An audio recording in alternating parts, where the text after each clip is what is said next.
Good morning, good morning, good morning, all, everyone. Good morning, good morning, good morning. Hope you all having an absolutely fantastic day. Unfortunately, this is the problem when you do, traditionally I would do, a show outdoors, but of course, today, the day of all days, it is absolutely raining cats and dogs.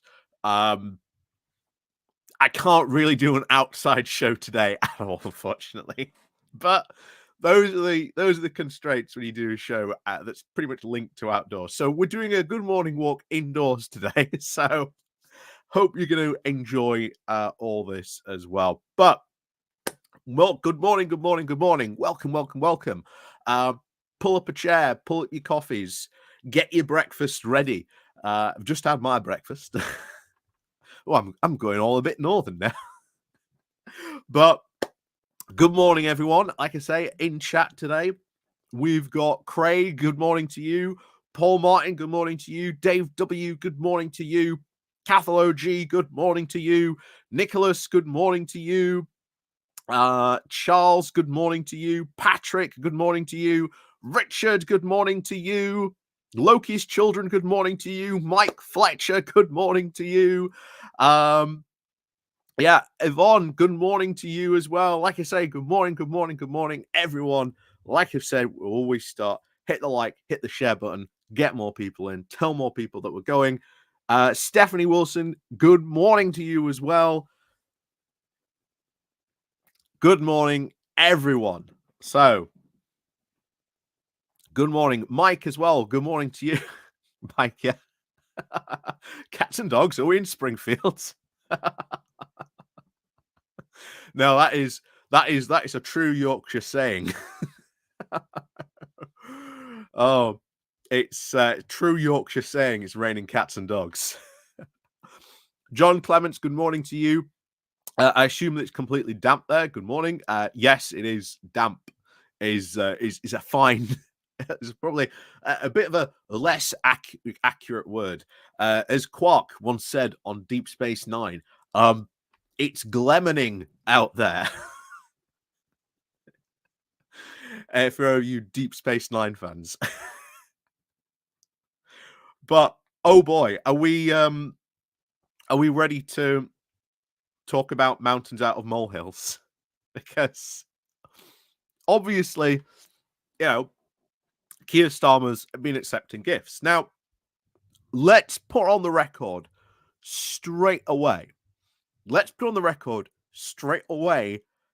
Accepting gifts, not only from prime ministers, but other MPs in Parliament, is incredibly common. Incredibly common. This, we know, has been a problem for a while. This has been going on for a while. And yet, Keir Starmer accepted gifts. Sound the alarm.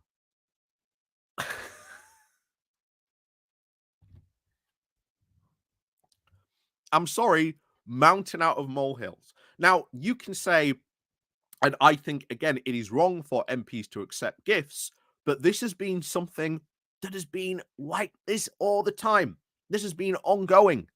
And Patrick H., yeah, you were right. Starmer did declare these gifts. He actually went and said, and sought parliamentary advice. He sought parliamentary advice. Bear in mind, when we've seen these scandals before, when literally the Conservatives were in, 3 couple of months ago, they'd hide this stuff. They'd go to lengths to hide this stuff. But they haven't. Keir Starmer actually went to the proper parliamentary authorities and said, oh, by the way, do I need to do this? Do I need to declare this stuff? So he did the right thing. He did the right thing.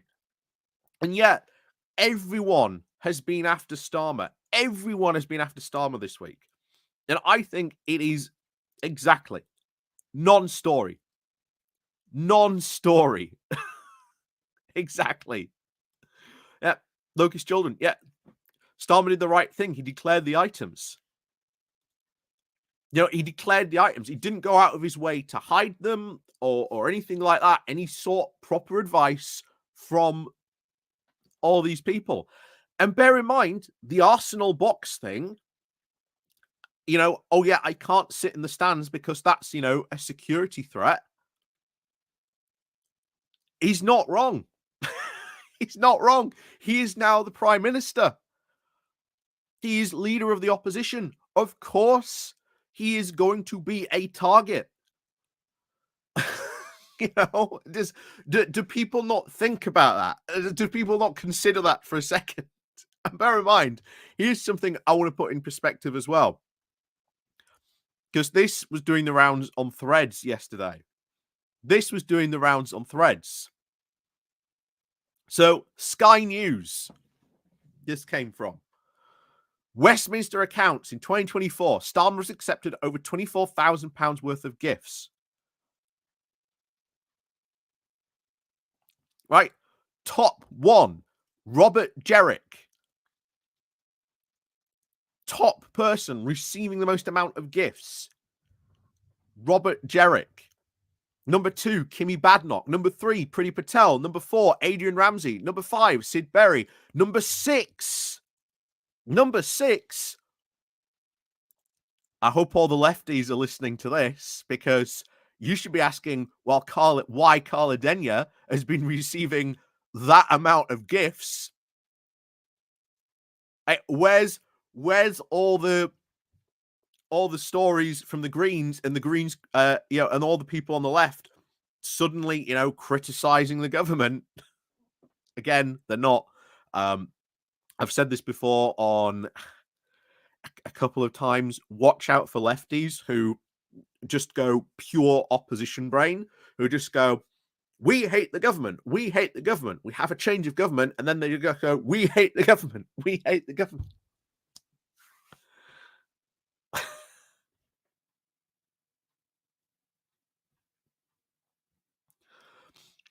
Yeah. I look forward to all those lefties criticizing Carla Denyer for receiving that amount of gifts.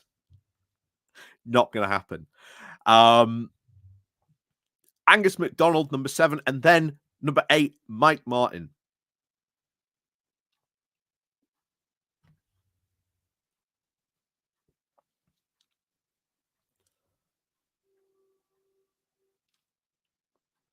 I think that helps look at the real situation here. It's a non-story. It's being whipped up as hard as it possibly can by the right. The Conservatives are going after it as well. But here's the one thing you're not hearing. Here's the one thing you are not hearing. If this is such a bad thing to be receiving this amount of gifts, why aren't the Conservatives putting forward a bill to say MPs should stop receiving gifts? They're not going to, because guess what? they're pretty much all Conservatives receiving that amount of gifts. Do you think they're going to put a stop to it? No. It's Ben Ridings, good morning to you as well. Is it effectively a nothing burger? However, the right-wing media hold the right to an far different standard than the left. Labour needs to be too very scrupulous and too when it comes to public perception. Yeah.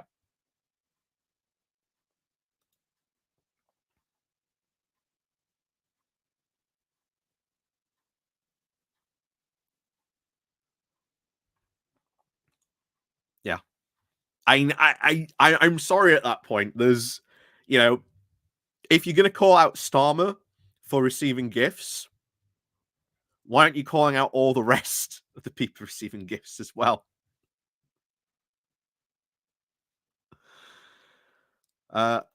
Craig, yeah, I wonder if Owen Jones is going to concede that him giving 15k to Carly Denyer puts him in now a similar boat to those people who gave to Starmer.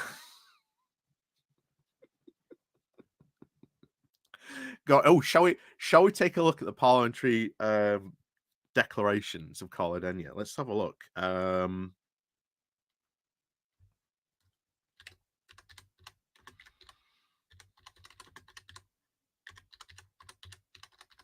Thing is, people are going to accuse me of green bashing now.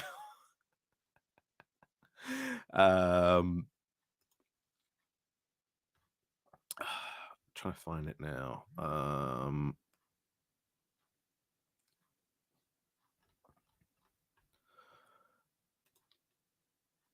Westminster MP declarations. Here we are. Here we are. Registered members' financial interests. Financial interests 2024-25.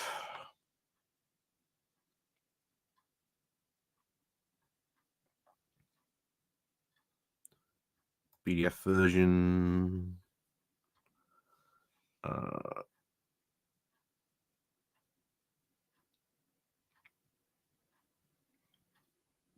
Oh no, it's all in. Hang on. Yeah, all right, okay, it's good. Just have to find it now. Hang on. Author AAA B. Aha, cleverly. And she'll be at the top. Clark. Chloe's. Hampton.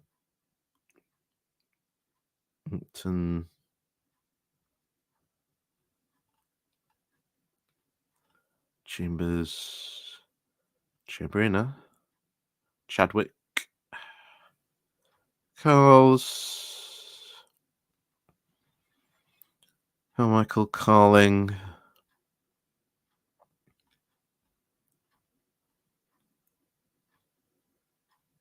Carlden. Kane. Hampton. Why are there so many MPs with C? Start their name. Campbell. Where is she? Barking. Brian. No, hang on. Where is she? Humble.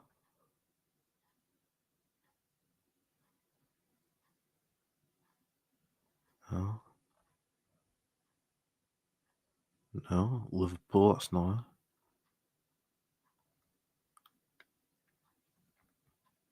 Calling. Carls. Gilage. Chadwick. Chamberlain. Chambers. Hampton.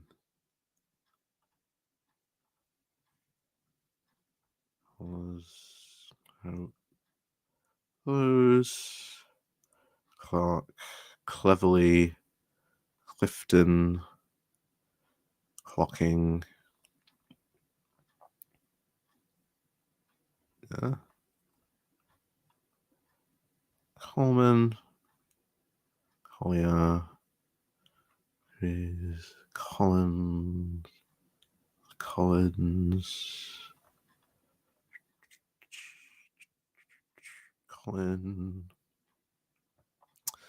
Holmes. Cooper. Daisy.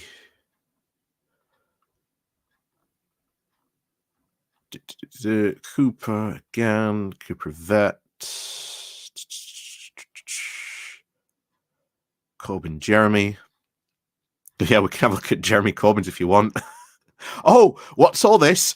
Gifts, benefit, and hospitality from UK sources. Hang on.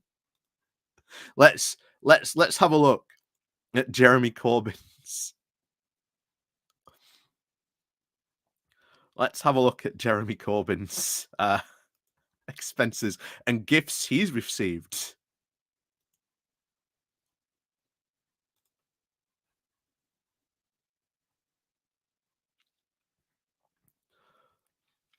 Oh, should be under D. Oh, right, okay. Right, okay. I am looking under the wrong initial. That's why I couldn't find her in the C's. Starting wrong with the C's, going completely wrong on there. But yeah, anyway, this is Jeremy Corbyn's registered of interests. You can see here, there he is, Corbyn Jeremy. Look at this. Gifts and benefits from hospitality from UK sources. Name of name of donor. Amount of donation of the nature of the value of donation associated with addressing an audience in West Belfast for flights. So pay for flights, accommodation. JCB Defence Limited. Amount of donation value of donation in kind. Legal fees paid to my solicitor in case of Millet v Corbyn, valued over 50,000. So Jeremy Corbyn is taking legal fees from someone. Legal fees paid to my solicitor in the case of Millet versus Corbyn.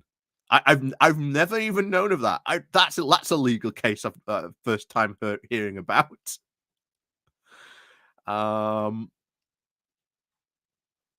Yeah, legal fees paid to again.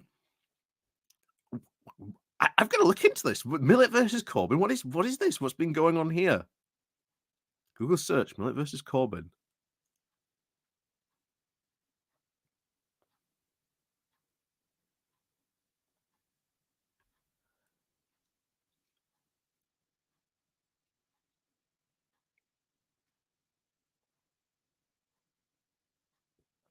So yeah, Richard Millet discontinues libel action against Jeremy Corbyn. I didn't know about this. This is news to me. On Monday, the 26th of September, 2022, Mr. Justice Nicken approved the consent order regarding the discontinuance of libel action brought by Richard Millet against Jeremy Corbyn, arising out of a statement made by Corbyn during an interview on the Andrew Marr Show the 23rd of September back in 2018. The claim has been discontinued with no order of costs. Then, never knew about this.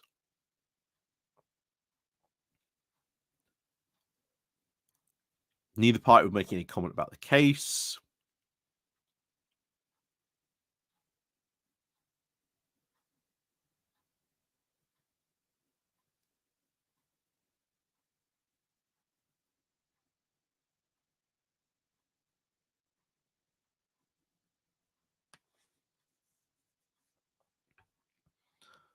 Huh, never knew about that. That's news to me. Yeah, never knew about that. Again, paying legal fees.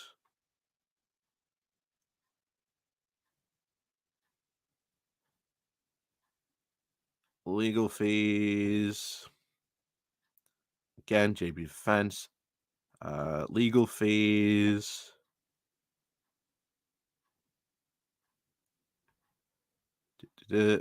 Legal fees. But anyway, where is she now? We were talking D, weren't we? D. Oh,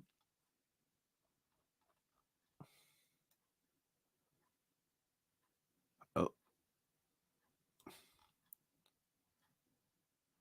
probably able to find my MP somewhere here somewhere. Right, okay, D.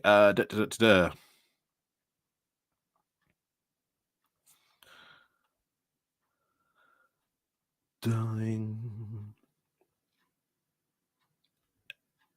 Davy Ed. Again, gifts here. Donor, the National Liberal Club. Honorary life membership as leader of the Liberal Democrats. Total value of £790. Verano Energy. A seat at Verano Energy's table at London Air Ambulance Charity Gala. Value over £2,500. See, they're all taking gifts. This is just no news. We all know that they're taking gifts. It's just like,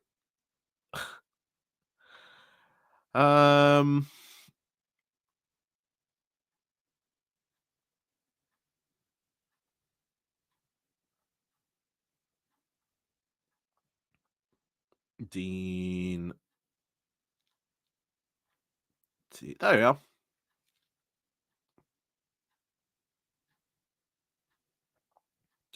Here we are.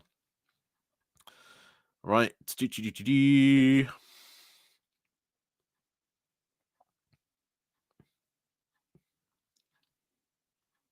I mean, this is support linked to an MP but received by a local party or organization or indirectly via the central party donation.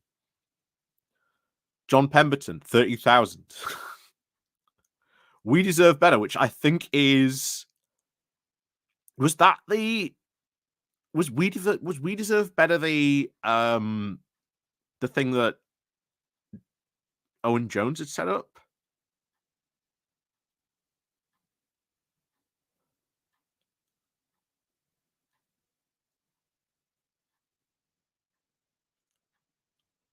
I think We Deserve Better was the Owen Jones thing, wasn't it?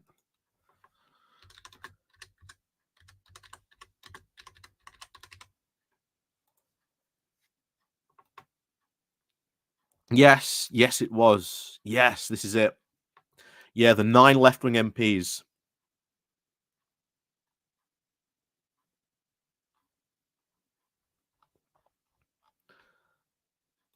that got donated to.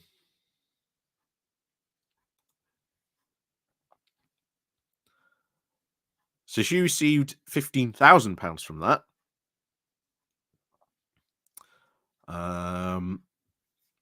Andrew Garland, 18,000.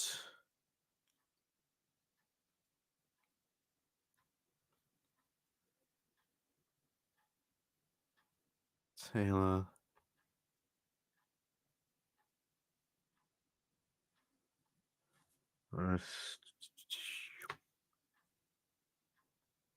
Colville. Oh, no, look. Here's all the gifts. Name of donor. MAM Festivals Limited.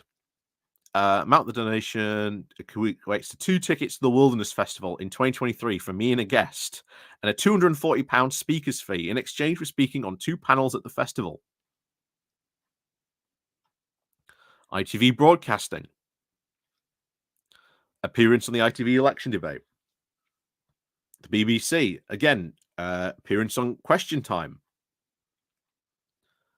Question Time, Dustin Time. That's Laura Koonsberg's show. BBC election debate.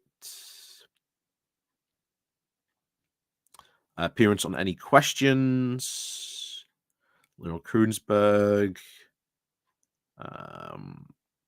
Broadcasting House again. I think that is appearance on BBC Breakfast. ITV Broadcasting Limited. ITV. Gee, she got for someone who complains about not getting any major televised sponsorship by ITV and etc. She sure got paid a lot by the BBC and ITV for appearing on TV.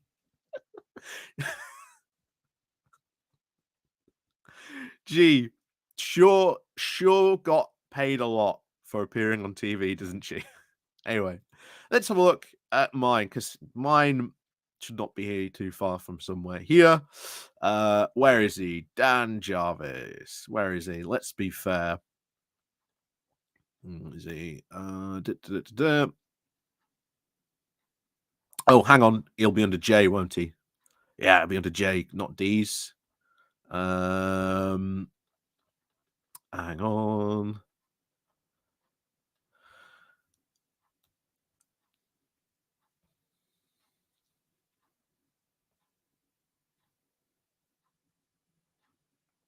F G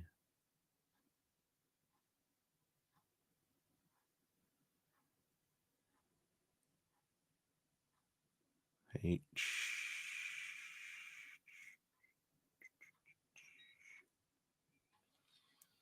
H. If anyone else wants to look at their MPs, let me know and we'll look them up. Ah, here we are. Oh, Jarek Roberts. What a surprise.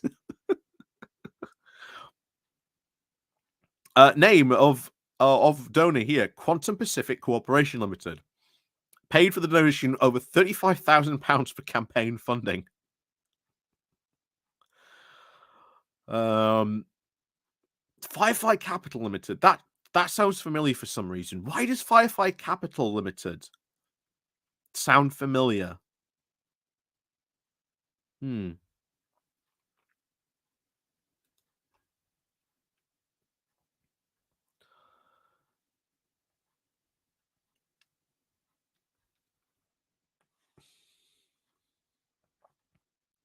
Other.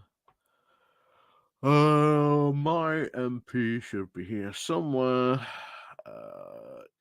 Just no.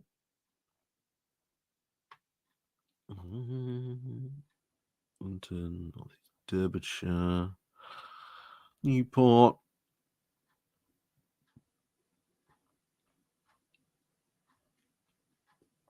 Ashfield, Wolverhampton, Stride. Oh no. Oh, hang on, we've gone past.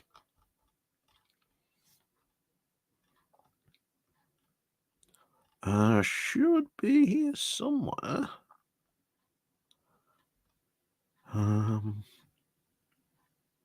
Jones.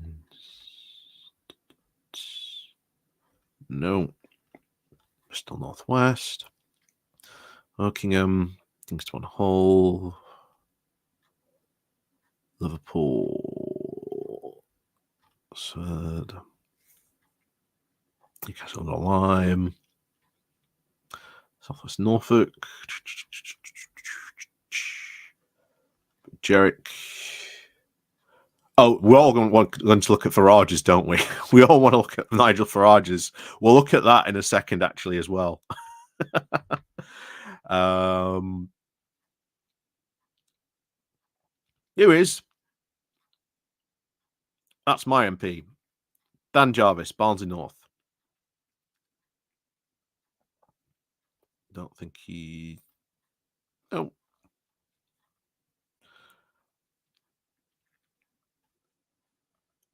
So here, gifts and benefits.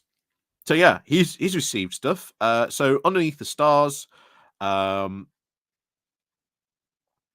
4 weekend tickets to Underneath the Stars Festival. Barnsley Football Club, a pair of tickets including hospitality and a meal for Barnsley FC versus Tranmere Rovers. Another one, Barnsley Football Club, hospitality and meal, Barnsley FC versus Peterborough. Barnsley Football Club, again, Barnsley versus Stevenage. Name of donor, Betting and Gambling Council. Ooh, that's bad. Don't like that he's taken that. Premier League fixture between Nottingham Forest and Chelsea. Yeah.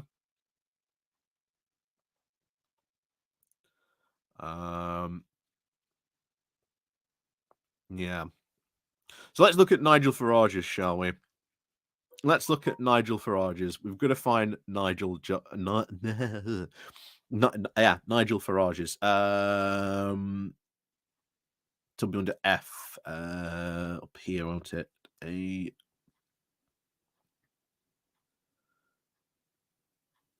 B C C's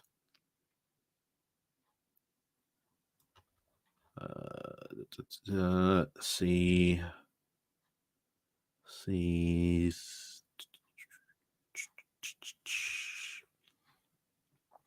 still C's D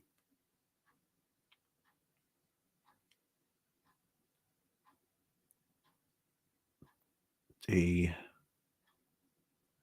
E. So it should be E. Well, here are F. No. Ah, here it is. Farage Nigel Clacton.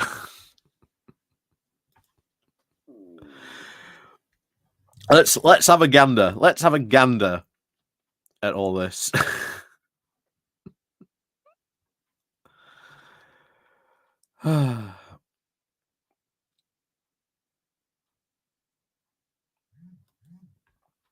So obviously he's got his employment and earnings, roles from GB News, uh, cameos. That's again £16,000 from Cameo alone. Um, Writing articles, that's £4,000 a month. Social media work, £800 a month. X, so those are from his tweets he puts out on X because he'll get monetization for that. Gets over £1,000, £1,500 for that. Speaking engagement, yeah, over £1,100,000 has been registered and converted from US dollars to British pounds. And that is held in reserve ahead of future speaking engagements. So they've given him over £11,000 to book him for future speaking engagements.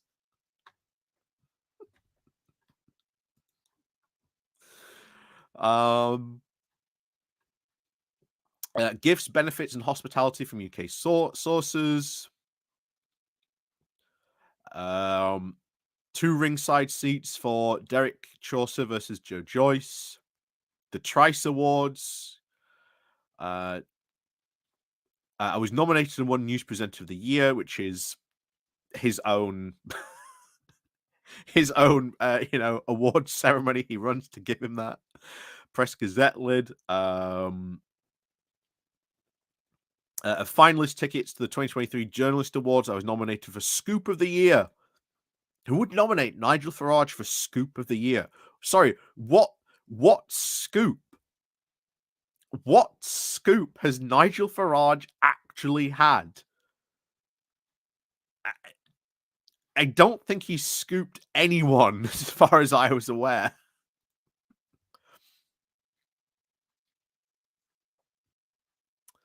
Here we are. Visits outside the UK. Return travel and accommodation for Mr. Farage and one staffer and security personnel valued over £9,000. Destination Belgium. Purpose of visit to speak at a conference. Christopher Holborn. Purpose of the visit to support a friend who was almost killed. He actually put this. I can't believe it. He actually put it. He actually put his excuse for not being in Clacton. I can't believe it. He actually put his excuse. He actually put it right there.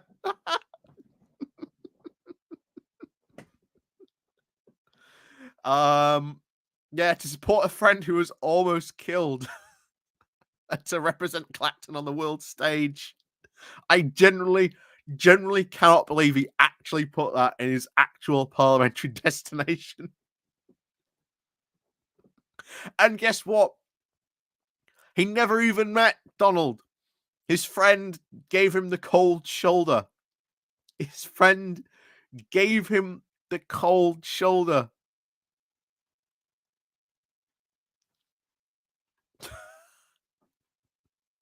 His friend gave him his complete cold shoulder on this.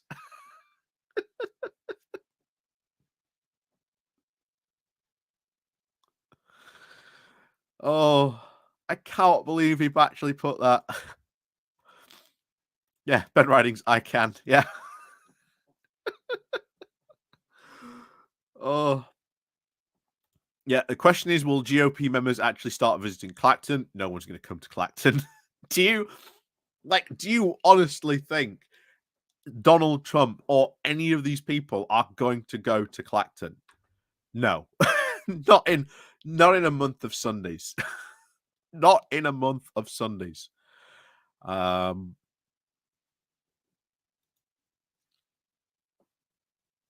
and private property portfolio valued over £1,000.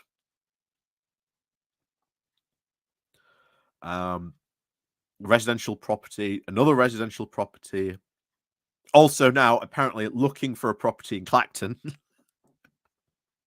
We'll see how long it takes him to actually find somewhere to live in Clacton. Um, I love that. Unpaid leader at Reform Party UK. So he's an unpaid leader of the Reform Party. Yeah, interesting times ahead.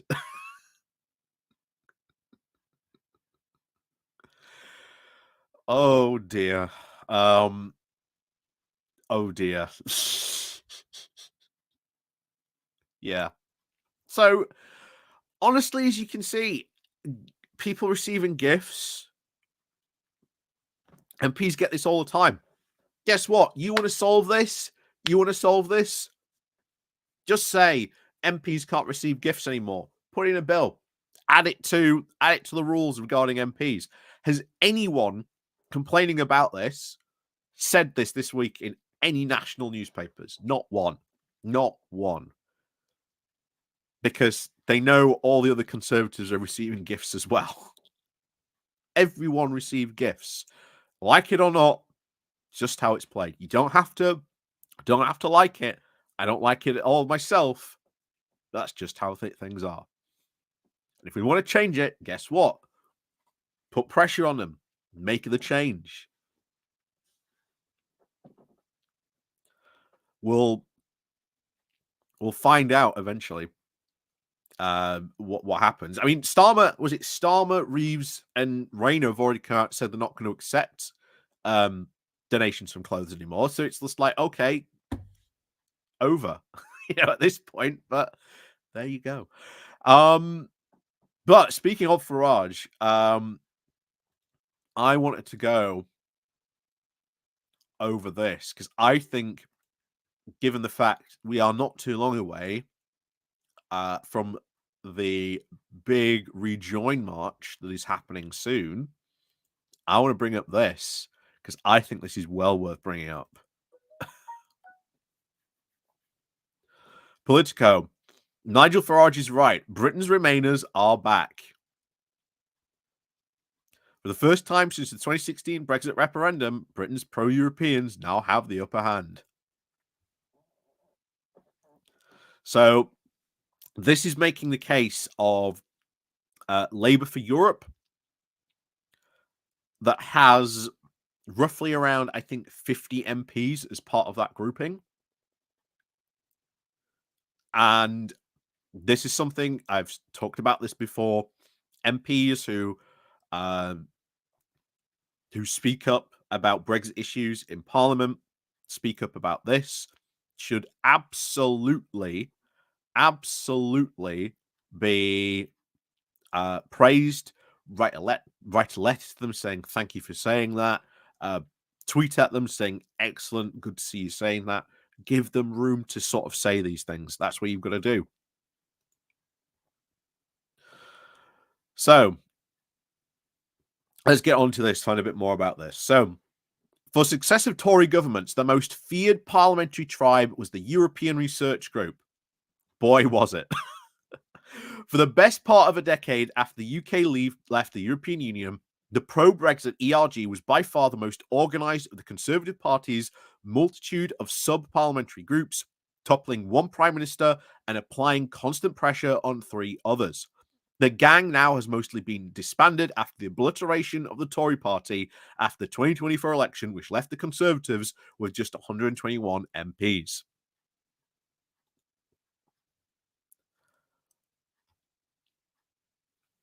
That's true. The ERG is gone. I talked about this before. The election. The more you get rid of these, less conservatives, the more room it gives to have these conversations about Brexit, about potentially, maybe rejoining the customs union, single market, maybe even like rejoining the EU. We get to have these conversations. We get to have talks in Parliament about all the problems that Brexit has been causing, because there aren't these wacky, obsessed pro-Brexit weirdos that can shut down these conversations as well as they could before. Yeah, Nigel Farage might be there, but he doesn't have any power to stop these conversations. He can butt in if he wants, you know, but he can't really say anything about. Can't really stop these conversations from happening.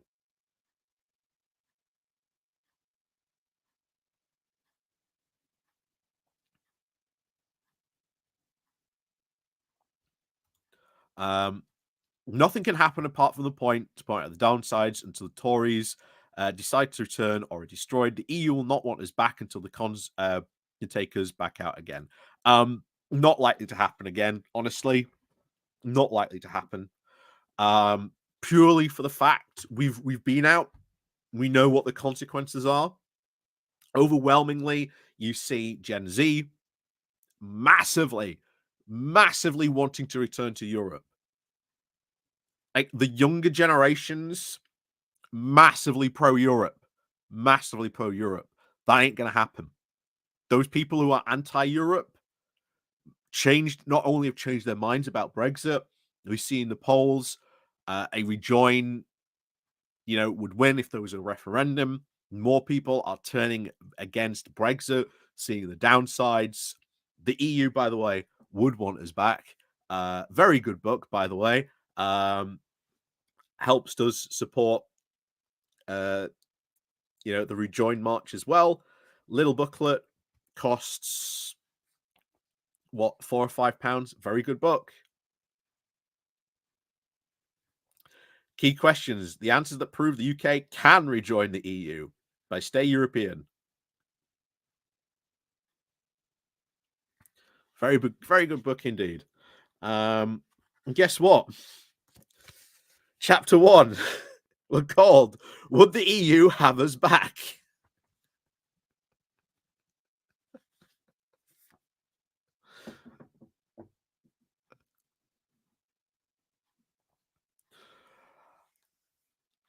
Okay, but you've got to show that these conditions would happen again. They really would not happen again. Honestly, they would not. We've seen what the consequences are. The Euroscepticism, like the people who are like actually properly pro Brexit, they were the older generation, and they're getting smaller and smaller and smaller. Whereas the younger generations, overwhelmingly pro European, overwhelmingly pro European. You've got to put forward a case of how that happens again. It doesn't seem to be happening, especially probably next time we're going to end up rejoining the EU, probably lock, stock, and barrel, probably, maybe even rejoining the euro, etc. this time.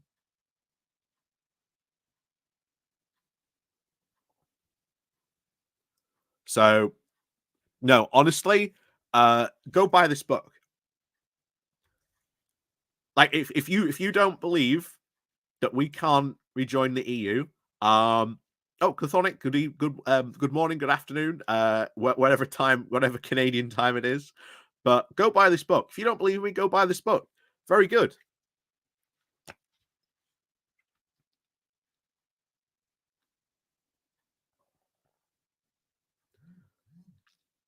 There's even a website, rejoin.info.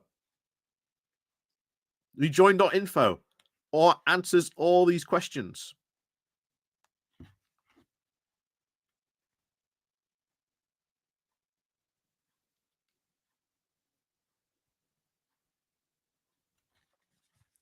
So I just want to read the conclusion on this because I think this really sums it up. First of all, be ready. The new majority. We hope you found this book very useful in now clarifying knowledge now needed to rejoin the process for campaigning all ahead. Next time you see one of these topics covered here, casual being thrown around, peppered with factual inaccuracies, this book will have done its job. If you feel able to speak up and explain the reality, whether it is dropping a link in the chat or even a question from the floor of a reader's letter, let us answer these wishful questions about whether the EU would not have us back with quotes from the EU leaders. Bear in mind, there is a quote they use from Ursula von der Leyen about that in here. And as I've said many times before, EU leaders seem pretty happy to have us back. you know. Let us respond to the claims that, of course, it would take a decade with a step-by-step guide to Article 49, the process and ensuing negotiations. Let us now be better informed than politicians who seek to completely dismiss us offhand. The debate on rejoining has now moved very quickly. Many former Remainers, even especially politicians, were completely flat-footed by the sudden majority for rejoin and surprised that it has now endured and even grown further. And I want to say that as well. This majority that has jumped up for rejoin has taken a lot of people by surprise. Even me myself, because I thought we would not be at this point for another couple of years. But we've speed run some of this. We are now even at a faster point to end up rejoining the EU in some way, shape, or form than a lot of people thought. And it's caught a lot of people off guard. A lot of people. Anyone in the pro-EU movement will happily say that we are a lot further along than a lot of people initially thought.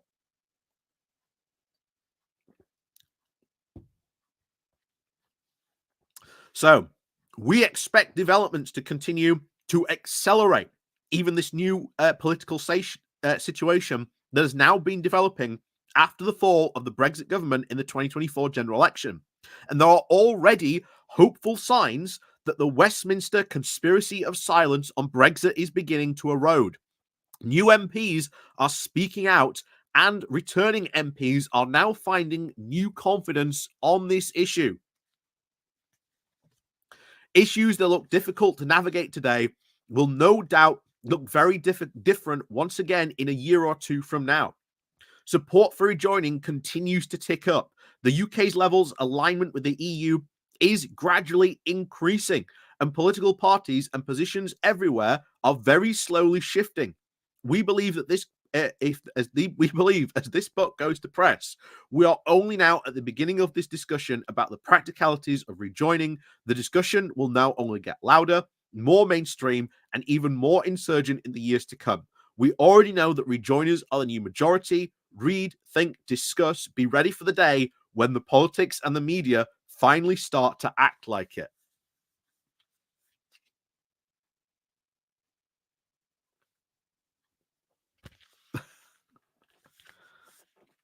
So, there you go.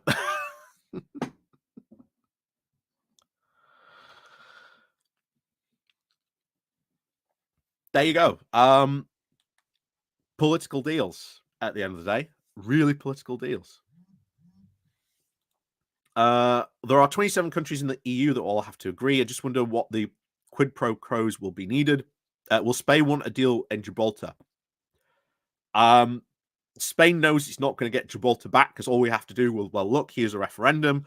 They know they instantly lose that. Gibraltans want to remain in the UK. They do not want to rejoin Spain. They make that very clear if you look at any things like that. Will Greece want the marbles back? I don't really see them pushing this because it's not an issue that will come up that they will sort of want that. Will Hungary want? I don't see them stopping that either. Will Orban try and stop the UK rejoining? I don't know.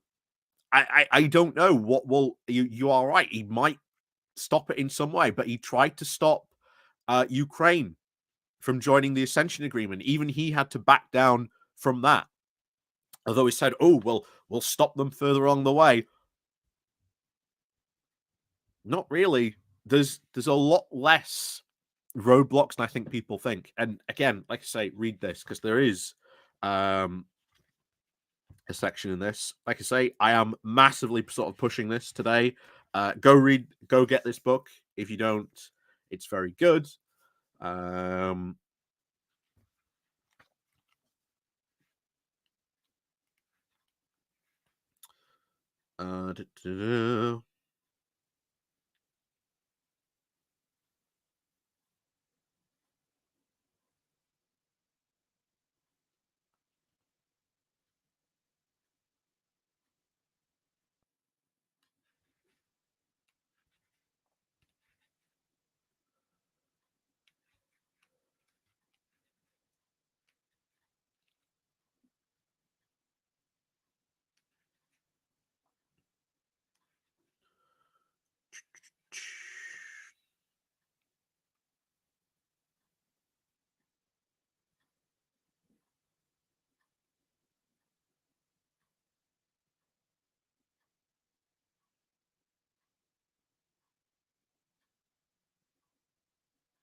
Let me try and find it.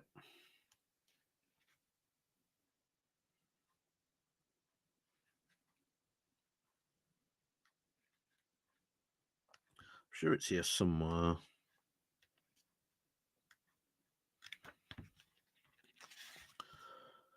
Anyway,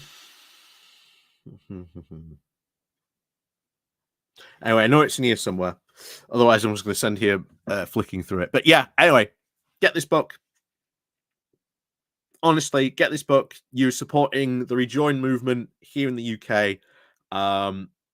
It's written by Peter Core, but Peter Core. He's very good. So we'll see.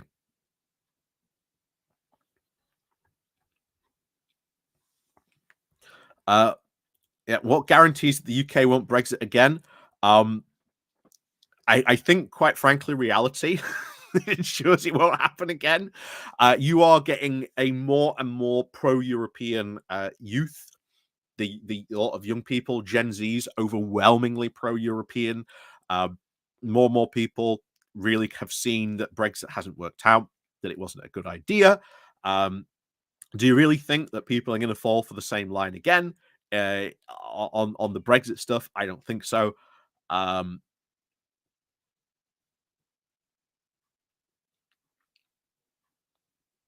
Again, it's not going to happen. It's not going to happen because the Eurosceptic argument with Brexit died.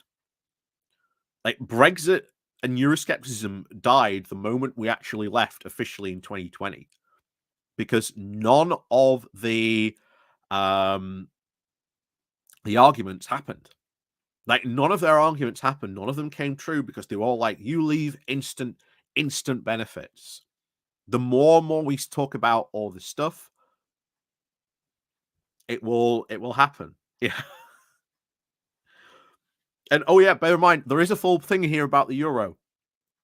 We might not even have to accept the euro, because again, it is not a legal requirement to join the EU. So yeah, actually, let's go over that now. Would we have to rejoin the euro? Where is it? 47. Again, I wouldn't mind joining the euro, so it's no skin off my back. But hang on, where is it? Where's the euro? Yes, here we are. So 0.6. Would we have to join the euro? Daffo G, thank you very much. Just recovered from Carrick on Shannon. Great spot for a stag/hen nights. Book it if it ships from NI. It does, I believe. I do believe you can actually get it.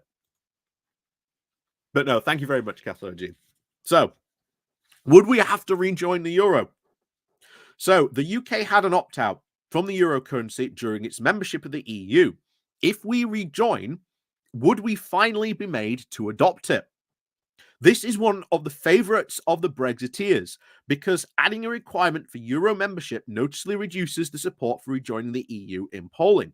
For example, one poll showed that hardline support for rejoin at 57%, asking about rejoin if Britain had to adopt the euro as a contributing condition for rejoining. The support fell then to 46%. However, while EU membership creates a theoretical obligation to adopt the euro, it has not been that clear-cut in practice. The EU's official line is that all member states are required to adopt the euro unless they have an opt-out. And that is technically true, and true as a legal position, but it is not enforced as a matter of politics. Currently, 20 countries use the euro, 7 do not. One of those states, Denmark, has an actual opt-out. So I've talked about this before. We could actually negotiate an opt-out saying we don't want to join the euro. That is possible. We could do that. It is not a legal requirement for us to adopt the euro. So states that do not wish to adopt the euro, most notably Sweden, are still technically obliged to do so if they ever meet the criteria. But they can simply ensure that they never meet them. On the flip side of this, some states, such as Bulgaria, are actively trying to join the euro. But at the time of writing this, they are yet to meet all the criteria. And there is no process for the EU to force states to join the euro or to sanction states that refuse. Jean-Claude Juncker, the then president of the European Commission, in 2017 said this: I have no intention of forcing countries to join the euro if they are not willing or not able to do so. And the European Commission reiterated this in 2022, saying that the no timetable is actually prescribed. In other words, joining the euro can be delayed indefinitely, meaning in reality that it can be avoided. Euro adoption is, of course, a very difficult and stringent process, and not one that could happen either accidentally or, importantly, without the consent of the country concerned.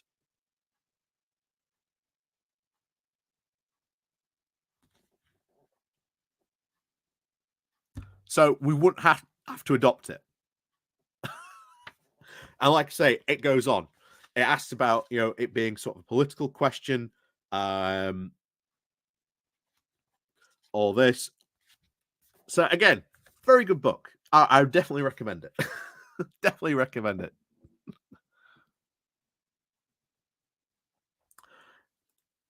Yeah, Patrick H. I'd like to join the euro. I'd like to join the euro as well. It wouldn't bother me if we rejoined and we had to take the euro. It wouldn't bother me at all, to be honest. But anyway, we've got massively off topic.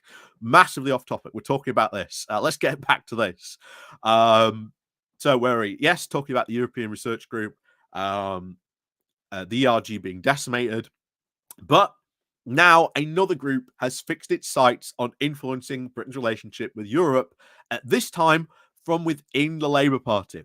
And for the first time since the 2016 referendum, the pro-European side has now have the upper hand.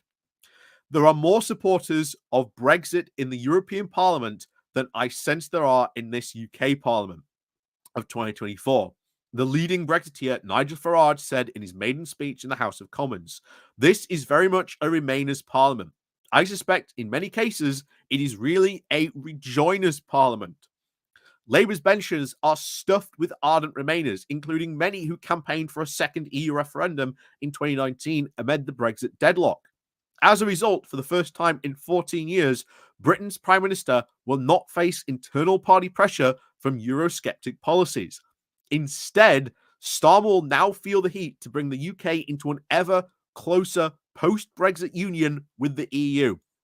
Bear in mind, we are already seeing that with the bizarrely named and totally unsexy metallurgical bill, which states in it as part of the law that the UK, if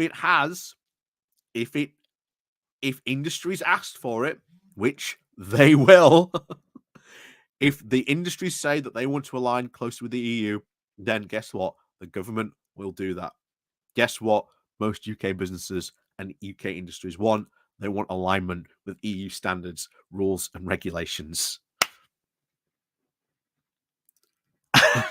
ladies and gentlemen, I've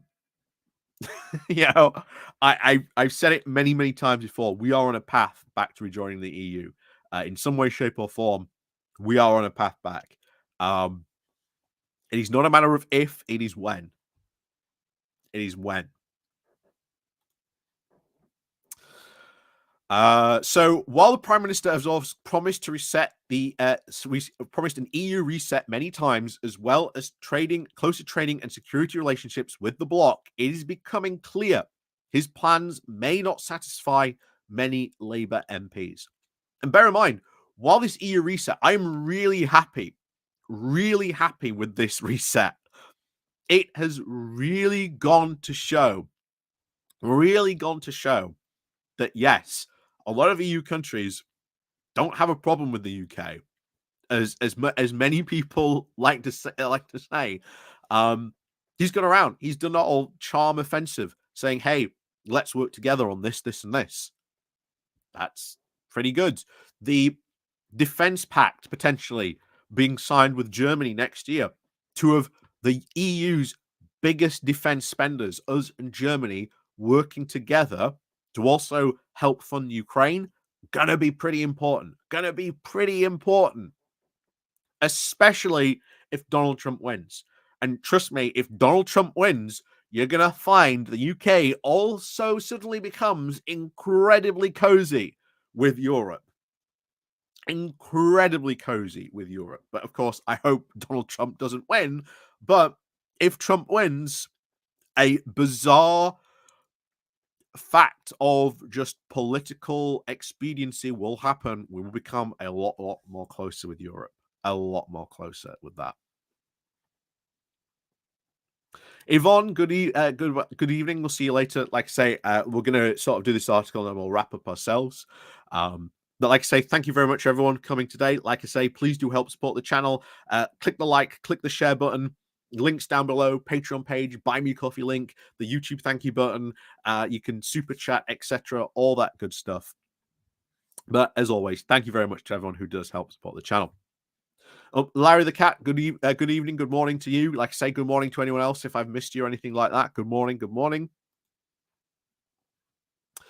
So let's continue with this. So it is now becoming clear this may not satisfy many Labour MPs. This is not about, as I say, a group of people who are a historical reenactment society wanting to prosecute 2016 and 2019 again. This is absolutely about what our relationship with Europe should look like, Labour MP Stella Creasy said. And with that, yes, of course, we would want to see Parliament having a clear role.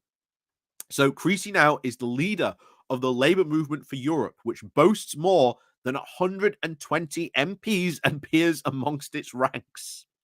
So that is an incredibly powerful pressure group, an incredibly powerful pressure group. We've talked before about how important it is to have groups like this if we are intending to rejoin, to have these in parliamentary groups. We know this is in Labour. We know this is in, the Lib Dems. The one party it is missing is in the Conservatives. However, I have a very strong feeling, sooner or later, you will see a group like this reemerge again to come out and say, look, Brexit was terrible. We made this awful, horrible decision. It has not worked out in the way that people said. These leaders who, quote, didn't do Brexit properly, it was not because they didn't do it properly, because they could not do it at all, because there would be very big financial and economic consequences to the EU if they did what they were saying. So I really do believe in a couple of years we will see a pro conservative EU movement emerge in the Conservative Party. I really do believe that it's going to happen inevitably. Why? Because the Conservatives have ignored UK businesses for quite some time. They're all now speaking to Labour. How do they attract those businesses back? You've got to start looking at the EU. When you start looking at the EU, that's when they start really talking about that. Yeah. Yeah, Patrick H. Yeah, I think if Trump wins, we could back in the EU within 5 years. Oh. Bear in mind, it only took Finland 4 years, believe it or not. 4 years for Finland to join the EU. The quickest ascension time in the EU. Anyway, it's back to this. So 120 MPs amongst its ranks. The group has now obviously an official affiliate of the Labour Party for some time, although it now may have even greater influence than before. The repository of Labour's most vocal remainers and could even prove very influential as Starmer tries to start and navigate a new relationship with Britain's allies across the Channel. Creasy will now lead a rally for the group on Saturday at the Labour Party conference in Liverpool, a chance for MPs involved to plot out the next steps over a glass of claret. Bear in mind, very important about what our next steps should be. This is the next part. We need to figure out what our next steps really should be in this. Really need to find out what those next steps should be. whether it is we look for like rejoining the single market or customs union, etc. Rejoining the customs union, honestly, biggest no-brainer out there is. When we had the series of indicative votes, it was the closest thing to winning. It was off by just 3 votes. What if you put this forward to a new parliament?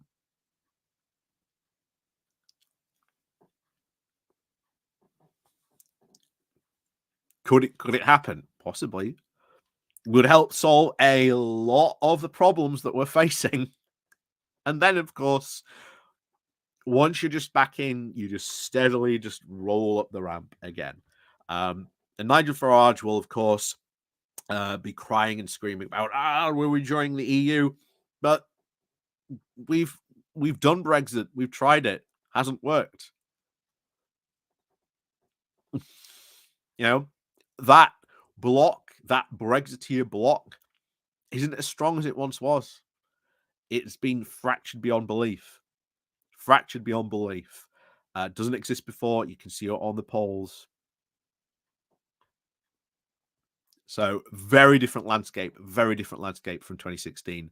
And we need, I think, to not be so worried about 2016 anymore. I think the UK has very, very much moved on since then. You can tell in the polls. Like I say, Rejoin ultimately has a massive lead. Brexit regret vastly now in, like, I think the last poll, what was it, 84%, something like that. So very, very big, very, very big on that front. So first up, a desire for the youth mobility scheme with Brussels and for dynamic alignment to keep British relations in line with those of the EU. Yep, I think that will be worth doing. We've kept on hearing this from multiple EU countries. When Starmer has been on his reset, what have all these countries been saying? Oh, how about a youth mobility scheme? Let's do it. Let's do it. That would be massively beneficial for us. Massively beneficial for us. And of course, dynamic alignment, basically making sure we do that. Well, that's already potentially on the books with the meteorological, metallurgical bill. I know, the strangest sounding bill ever, but in there specifically does mention alignment with the EU.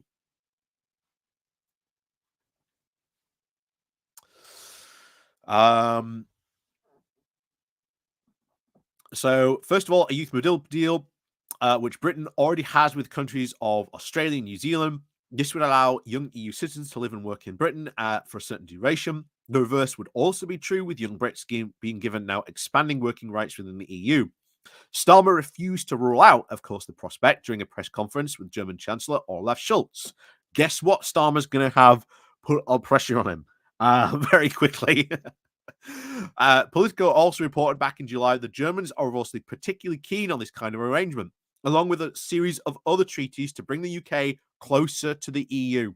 I've kept on bringing this up constantly. I keep on getting so much flack for this, so much flack from people in the chat and in the comments saying, oh, you can't do this. Germany keeps on saying, hey, what about this treaty? What about this? What about we do all this kind of stuff? And yet I'm told that's just clear madness. Remember, every time I'm cast as like the gibbering madman in the corner, when all I am doing is pointing out what EU leaders are saying.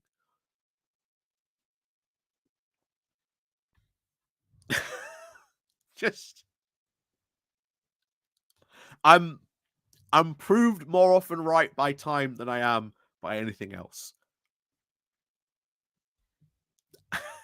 And we'll see. I can guarantee you, over the years, we will see Germany probably offer more of these things to the UK. They've already started saying, hey, how about we do this? How about we do this? You know? Oh, anyway.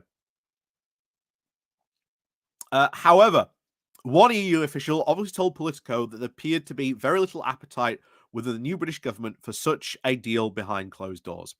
At least not yet. I think they need to have time. I think over time, these attitudes, I think, will change very, very much so. I think given the fact Starmer's going to have a lot of pressure put on him by people when you've got potentially 120 MPs openly speaking about the problems. And the best way to solve all these problems is to, do the deals, moving to closer alignment with the EU. This then brings up the question of, well, if we're so close aligned with the EU anyway, why then are we not in the EU? I've talked about this many times before. I know. Damn it, Bowler, we can't just do things. It might look like we're doing something good. I know. I know. How dare Labour do things? How dare Labour do things? Patrick H. Gotta love the Germans. Exactly.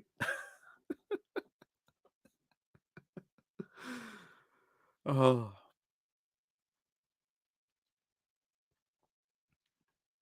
Yeah, Blue Badger. My problem with Youth Mobility Scheme is I'm too old for it. Yeah.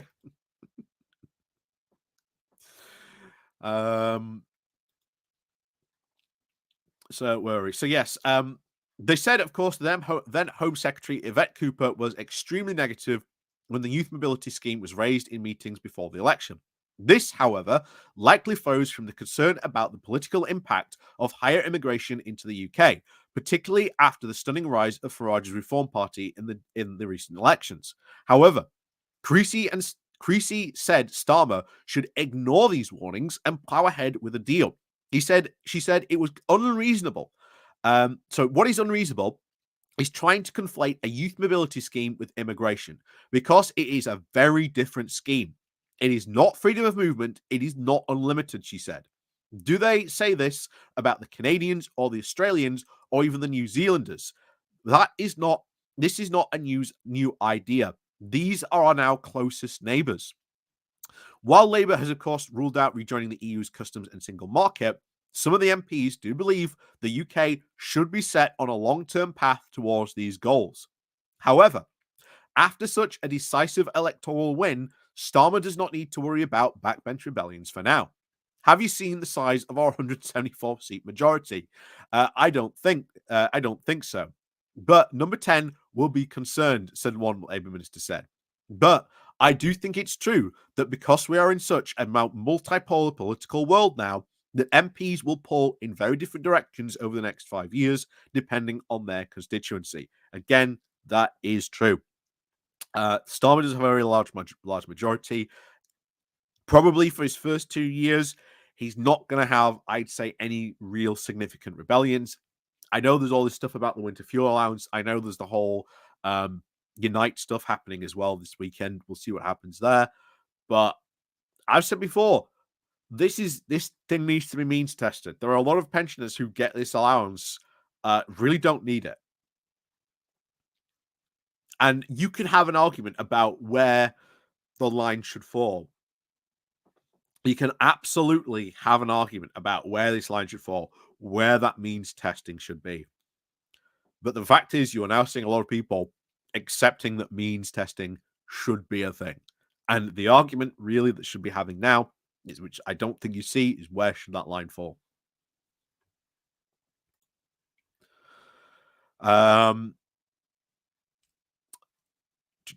So Charles Grant, director for the Centre for the European Reform, said that such a vocal pro-European backbenchers probably won't be as influential as the ERG, despite already having a rather fraught relationship with the Labour leadership. That is true. Think about the ERG. Where did they come from? They came, and their influence and their power really came from a point of they had these narrow margins that they could force defeat after defeat after defeat after defeat if they wanted to. If they wanted to so inflict, they could then threaten to walk over to UKIP, completely destroying the Conservative majority. That was their threat that they constantly had, and the threat that they constantly deployed against Cameron. Time and time again. They deployed it afterwards. They deployed it against Theresa May. Right up until Boris Johnson, where all of a sudden the Conservatives had an 80-seat majority and they couldn't really throw their weight around. They still could, and they still did throw their weight around. Don't get me wrong, they still absolutely did, but they were also the ones in power. They were also the ones in power.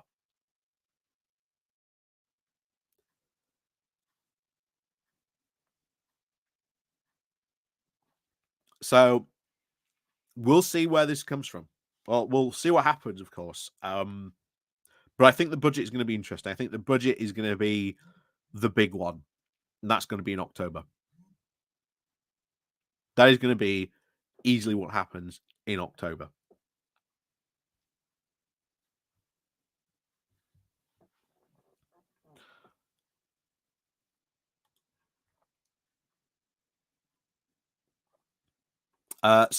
However, of course, he did warn that if the Prime Minister doesn't eventually come forward with, quote, big and bold ideas for improving the relationship with Europe, there will be a lot of annoyance and frustration, and then people will get angry or even start criticizing. So, what is to be done? In the meantime, many Labour MPs can expect Starmer to attempt to try and close a defence and security pact with Brussels, and of course a veterinary agreement to reduce red tape for the British exports to the EU countries. It is also now a government priority to sign multiple deals on mutual recognition of professional qualifications for Britain's services sector, which would make it very easier for city workers to work in the EU. SEC Newgate's Ali Rayson, a former advisor to the British government, said the UK would need to consider moving towards Europe and towards the EU an approach on things like the Youth Mobility Scheme in return for such demands, especially around mutual recognition for professional qualifications. If the UK were a normal third country, a lot of these ad hoc deals might be more feasible, she said. But Brexit happened, and the EU may want more from an overarching framework pulled together to encompass a lot more of this stuff. Brussels may indeed find many allies in the House of Commons as long as it doesn't call Creasy's pro-European gang the new ERG. That's quite offensive, and they're very different entirely, Creasy said. Are we organized? Yes, absolutely. Are we growing? Yes, absolutely. Do we have plenty of policy areas we're working on? Yes, absolutely. That is a massive, massive sign for things to come. Massive sign. Massive sign for things to come on there. So yeah, I do think we are going to see a lot of things happen in the next couple of years. I really do. So we'll see what happens. But there's a lot of, I think, very good stuff to come. You know, technically, what 5-6 weeks technically that the Labour government has been in power. We shouldn't expect things to happen that quickly around this area, but we'll see what happens over the next 5 years. And like I say, 5 years is a very, very long time in politics. Very long time in politics. 5 years. So we'll see what happens. But I think there's a lot of positive stuff. A lot of positive stuff to look forward to in this area. I think absolutely a lot of very good positive stuff in this area. Yeah, so always, there's no way. We are at the end of our today's indoor good morning walk. Obviously, like I say, weather has done us in for walking this morning. Hopefully, again, fingers crossed, touch wood, all that good stuff. We will be out next weekend walking in and around, of course, the lovely Yorkshire countryside. Then, of course, entirely depends on the weather. Like I say, we are getting to that time of the year where the weather can be a bit unpredictable in these things. So, as always, thank you very much, everyone, for joining me this morning. Like I say, please do click on the like and share on your way out. Do remember to leave a comment, pardon me, down below. And of course, there are ways to help support the channel, the Patreon page, the Buy Me a Coffee link, the YouTube thank you button, the Pony Club as well down below.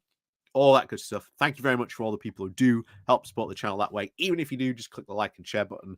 And of course, we will see you next Saturday. Oh, Sarah, hello and goodbye. I've just seen your comment come in and then go and your bye on that one. But yeah, don't worry about that. So as always, thank you very much for watching. And of course, if you can't be safe, be sensible. Enjoy your weekend. Have an absolutely fantastic, great weekend as always. Uh, watch out for more videos we've got coming out on the channel this week, this weekend, and of course next week. Pony Clubbers, Patreon people, of course, remember you have Pony Club videos, etc. There's a ton of content now. We have almost over 100 videos on there for people to watch for content. But of course, as always, thank you very much, everyone, for joining us today. And of course, we'll see you all next